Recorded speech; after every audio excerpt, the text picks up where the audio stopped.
2 ദിനവൃത്താന്തം അധ്യായം 6. സോളമൻ പറഞ്ഞു, താൻ കൂരിരുട്ടിൽ വസിക്കുമെന്ന് കർത്താവ് അരുളി ചെയ്തിട്ടുണ്ടെങ്കിലും ഞാനിതാ അവിടുത്തേക്ക് എന്നേക്കും വസിക്കാൻ അതിമഹത്തായ ഒരു ആലയം പണിതിരിക്കുന്നു. ഇസ്രായേൽ ജനമൊക്കെയും അവിടെ കൂടി നിന്നിരുന്നു. രാജാവ് സഭയെ ആശീർവദിച്ചുകൊണ്ട് പറഞ്ഞു, എൻ്റെ പിതാവായ ദാവീദിന് നൽകിയ വാഗ്ദാനം നിറവേറ്റിയ ഇസ്രായേലിൻ്റെ ദൈവമായ കർത്താവ് വാഴ്ത്തപ്പെട്ടവൻ. അവിടുന്ന് അരുളി ചെയ്തിട്ടുണ്ടായിരുന്നു, ഈജിപ്തിൽ നിന്ന് എൻ്റെ ജനത്തെ കൊണ്ടുവന്ന നാൾ മുതൽ ഇസ്രായേൽ ഗോത്രങ്ങളിലെ ഒരു പട്ടണവും എൻ്റെ നാമത്തിൽ ഒരാലയം പണിയുവാൻ ഞാൻ തിരഞ്ഞെടുത്തില്ല.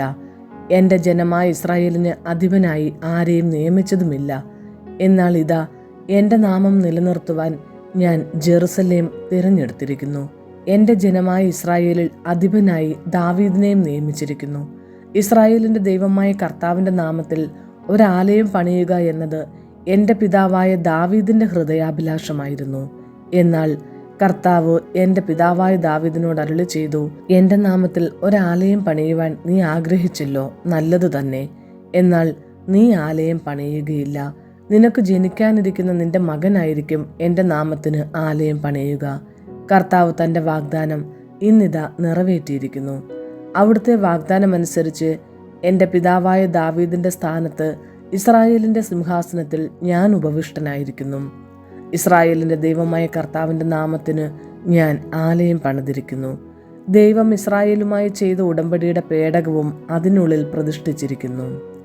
സോളമൻ ഇസ്രായേൽ സമൂഹത്തിൻ്റെ സാന്നിധ്യത്തിൽ കർത്താവിൻ്റെ ബലിപീഠത്തിൻ്റെ മുൻപിൽ നിന്നുകൊണ്ട് കൈകൾ വിരിച്ചു പിടിച്ചു. അങ്കണത്തിൽ 5 മുഴം നീളവും 5 മുഴം വീതിയും 3 മുഴം ഉയരവുമുള്ള ഒരു പീഠം ഓടുകൊണ്ട് ഒരുക്കിയിരുന്നു. അതിൻ്റെ മുകളിലാണ് അവൻ നിന്നത്. ഇസ്രായേൽ സമൂഹത്തിന്റെ സാന്നിധ്യത്തിൽ മുട്ടുകുത്തി സ്വർഗത്തിലേക്ക് കൈകൾ ഉയർത്തി അവൻ പറഞ്ഞു, ഇസ്രായേലിന്റെ ദൈവമായ കർത്താവേ, സ്വർഗത്തിലും ഭൂമിയിലും അങ്ങേക്ക് തുല്യനായ വേറൊരു ദൈവമില്ല. പൂർണ്ണ ഹൃദയത്തോടെ അങ്ങയുടെ മുൻപാകെ വ്യാപരിക്കുന്ന അവിടുത്തെ ദാസന്മാരോട് അവിടുന്ന് കൃപ കാണിക്കുകയും ഉടമ്പടി പാലിക്കുകയും ചെയ്യുന്നു. എൻ്റെ പിതാവായ അവിടുത്തെ ദാസൻ ദാവീദിനോട് അവിടുന്ന് അരുളി ചെയ്ത പ്രകാരം പ്രവർത്തിച്ചിരിക്കുന്നു. അവിടുന്ന് അധരം കൊണ്ട് അരുളിയത് ഇന്നു കരം കൊണ്ട് നിവർത്തിച്ചിരിക്കുന്നു. ഇസ്രായേലിന്റെ ദൈവമായ കർത്താവേ, നീ എൻ്റെ മുൻപാകെ ജീവിച്ചതുപോലെ എൻ്റെ നിയമം അനുസരിച്ച് നിന്റെ മക്കൾ നേരായ മാർഗത്തിലൂടെ ചരിച്ചാൽ ഇസ്രായേലിന്റെ സിംഹാസനത്തിൽ വാഴാൻ നിനക്ക് ആളില്ലാതെ വരികയില്ല എന്നിങ്ങനെ അവിടുത്തെ ദാസനായ എൻ്റെ പിതാവ് ദാവീദിനോട് അവിടുന്ന് ചെയ്ത വാഗ്ദാനം ഇപ്പോൾ നിവർത്തിച്ചാലും. ഇസ്രായേലിന്റെ ദൈവമായ കർത്താവേ, അവിടുത്തെ ദാസനായ ദാവീദിനോട് അരുളി ചെയ്ത വചനങ്ങൾ സ്ഥിരീകരിക്കണമേ. എന്നാൽ ദൈവം മനുഷ്യനോടൊത്ത് ഭൂമിയിൽ വസിക്കുമോ? സ്വർഗവും സ്വർഗാദി സ്വർഗങ്ങളും അവിടത്തേക്ക് മതിയാകുകയില്ല. പിന്നെ ഞാൻ പണിതിരിക്കുന്ന ഈ ആലയം എന്തുണ്ട്? എങ്കിലും എൻ്റെ ദൈവമായ കർത്താവേ, എൻ്റെ നിലവിളി കേൾക്കണമേ. അവിടുത്തെ ദാസന്റെ പ്രാർത്ഥനയും അപേക്ഷയും സ്വീകരിക്കണമേ. കണ്ണു തുറന്ന് ഈ ആലയത്തെ രാപ്പകൽ കടാക്ഷിക്കണമേ. അങ്ങയുടെ ദാസന്റെ പ്രാർത്ഥന കേൾക്കേണ്ടതിന് ഈ സ്ഥലത്ത് അങ്ങയുടെ നാമം സ്ഥാപിക്കുമെന്ന് അങ്ങ് വാഗ്ദാനം ചെയ്തിട്ടുണ്ടല്ലോ. അങ്ങയുടെ ജനമായ ഇസ്രായേലും ഈ ദാസനും ഈ ആലയത്തിങ്കിലേക്ക് തിരിഞ്ഞ് അങ്ങയോട് പ്രാർത്ഥിക്കുമ്പോൾ ഞങ്ങളുടെ പ്രാർത്ഥനകളും അപേക്ഷകളും അങ്ങയുടെ വാസസ്ഥലമായ സ്വർഗത്തിൽ നിന്നും കേൾക്കുകയും ഞങ്ങളോട് ക്ഷമിക്കുകയും ചെയ്യണമേ. ഒരുവൻ അയൽക്കാരനോട് ദ്രോഹം ചെയ്തതായി ആരോപണമുണ്ടാവുകയും അവന് സത്യം ചൊല്ലിക്കുവാനായി ഈ ആലയത്തിൽ കൊണ്ടുവരികയും അവിടുത്തെ ബലിപീഠത്തിന്റെ മുൻപിൽ അവൻ സത്യം ചെയ്യുകയും ചെയ്യുമ്പോൾ അവിടുന്ന് സ്വർഗത്തിൽ നിന്നും ശ്രദ്ധിച്ച് അവിടുത്തെ ദാസരെ ന്യായം വിധിക്കണമേ. കുറ്റക്കാരന് അവന്റെ പ്രവൃത്തിക്കൊത്തും നീതിമാന് അവന്റെ നീതിക്കനുസരിച്ചും പ്രതിഫലം നൽകണമേ. അങ്ങേ ജനമായ ഇസ്രായേൽ അങ്ങയോട് എതിർത്ത് പാപം ചെയ്യുമ്പോൾ അവർ ശത്രുക്കളാൽ തോൽപ്പിക്കപ്പെടുകയും ആ സമയം അവർ പശ്ചാത്തപിച്ച് അങ്ങയുടെ നാമത്തെ ഏറ്റുപറയുകയും ഈ ആലയത്തിൽ വെച്ച് അങ്ങയോട് പ്രാർത്ഥിക്കുകയും ചെയ്താൽ അവിടുന്ന് സ്വർഗത്തിൽ നിന്നും കേൾക്കണമേ. അവിടുത്തെ ജനമായ ഇസ്രായേലിന്റെ പാപം ക്ഷമിച്ച് അവർക്കും അവരുടെ പിതാക്കന്മാർക്കുമായി അവിടുന്ന് നൽകിയ ദേശത്തേക്ക് അവരെ തിരികെ വരുത്തണമേ. അവിടുത്തെ ജനമായ ഇസ്രായേൽ അങ്ങയോട് പാപം ചെയ്തിട്ട് അവിടുന്ന് അവർക്ക് മഴ തടയുമ്പോൾ അവർ തങ്ങളുടെ പാപത്തിൽ നിന്നും പിന്തിരിഞ്ഞ് അവിടുത്തെ നാമം ഏറ്റുപറയുകയും ഈ ആലയത്തിലേക്ക് നോക്കി വിളിച്ചപേക്ഷിക്കുകയും ചെയ്താൽ അവിടുന്ന് സ്വർഗത്തിൽ നിന്നും കേട്ട് അവരുടെ പാപം ക്ഷമിക്കണമേ. അവർ നടക്കേണ്ട നീതിമാർഗം അവർക്ക് പഠിപ്പിച്ചു കൊടുക്കണമേ. അവിടുന്ന് അവർക്ക് അവകാശമായി നൽകിയ ദേശത്ത് മഴ നൽകി അനുഗ്രഹിക്കണമേ. ദേശത്ത് ക്ഷാമമോ സാംക്രമിക രോഗമോ മഹാമാരി, വിഷമഞ്ഞ്, വെട്ടുക്കിളി, കീടബാധ മുതലായവയാലുള്ള കൃഷിനാശമോ മറ്റു പീഡകളോ ഉണ്ടാകുമ്പോഴും ശത്രുക്കൾ ആക്രമിച്ച് കീഴ്പ്പെടുത്തുമ്പോഴും അവിടുത്തെ ജനമായ ഇസ്രായേൽ ഒന്നടങ്കമോ വ്യക്തികളായോ തങ്ങളുടെ സങ്കടത്തിൽ അങ്ങയോട് നിലവിളിക്കുമ്പോൾ, ഈ ആലയത്തിങ്കലേക്ക് കൈകൾ നീട്ടി പ്രാർത്ഥിക്കുമ്പോൾ അവിടുത്തെ വാസസ്ഥലമായ സ്വർഗത്തിൽ നിന്നും കേൾക്കണമേ.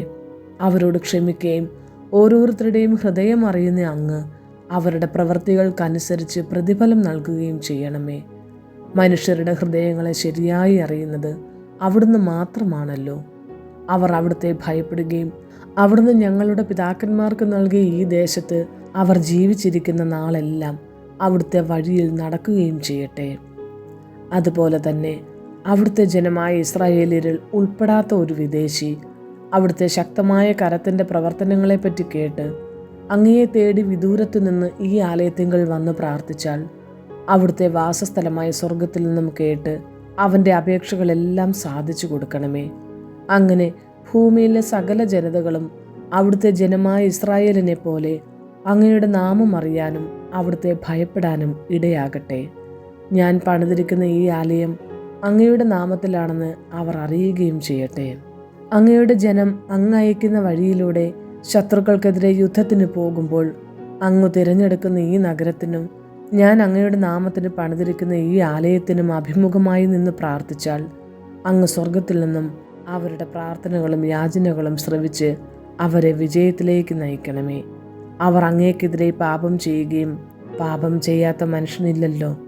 അവിടുന്ന് കോപിച്ച് അവരെ ശത്രുകരങ്ങളിൽ ഏൽപ്പിക്കുകയും ശത്രുക്കൾ അവരെ സമീപത്തോ വിദൂരത്തോ ഉള്ള ദേശത്തേക്ക് തടവുകാരായി കൊണ്ടുപോവുകയും ആ പ്രവാസദേശത്ത് വെച്ച് അവർ ഹൃദയപൂർവ്വം പശ്ചാത്തപിക്കുകയും ഞങ്ങൾ പാപം ചെയ്തു പോയി, അനീതിയും അക്രമവും പ്രവർത്തിച്ചു എന്ന് ഏറ്റുപറഞ്ഞ് പ്രാർത്ഥിക്കുകയും ചെയ്താൽ ആ ദേശത്ത് വെച്ച് അവർ പൂർണ്ണ ഹൃദയത്തോടും പൂർണ്ണ മനസ്സോടും കൂടെ അനുതപിച്ച് അങ്ങ് അവരുടെ പിതാക്കന്മാർക്ക് നൽകിയ ദേശത്തേക്കും അവിടുന്ന് തിരഞ്ഞെടുത്ത ഈ നഗരത്തിലേക്കും അങ്ങയുടെ നാമത്തിന് ഞാൻ പണിതിരിക്കുന്ന ഈ ആലയത്തിങ്കിലേക്കും തിരിഞ്ഞു പ്രാർത്ഥിച്ചാൽ അങ്ങയുടെ വാസസ്ഥലമായ സ്വർഗത്തിൽ നിന്ന് അവരുടെ പ്രാർത്ഥനകളും യാചനകളും ശ്രവിച്ച് അങ്ങേക്കെതിരെ പാപം ചെയ്ത അങ്ങയുടെ ജനത്തോട് ക്ഷമിക്കുകയും അവരെ മോചിപ്പിക്കുകയും ചെയ്യണമേ.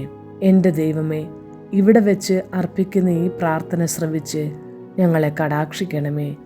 ദൈവമായ കർത്താവെ, അങ്ങേ ശക്തിയുടെ പേടകത്തോടൊപ്പം അങ്ങയുടെ വിശ്രമസ്ഥലത്തേക്ക് വരണമേ. ദൈവമായ കർത്താവെ, അങ്ങയുടെ പുരോഹിതന്മാരെ രക്ഷയുടെ അങ്കി അണിയിക്കണമേ.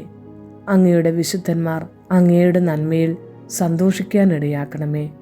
ദൈവമായ കർത്താവെ, അങ്ങയുടെ അഭിഷിക്തനിൽ നിന്നും മുഖം തിരിക്കരുതേ. അങ്ങയുടെ ദാസനായ ദാവീദിനോടുള്ള അങ്ങയുടെ അനശ്വര സ്നേഹം ഓർക്കണമേ.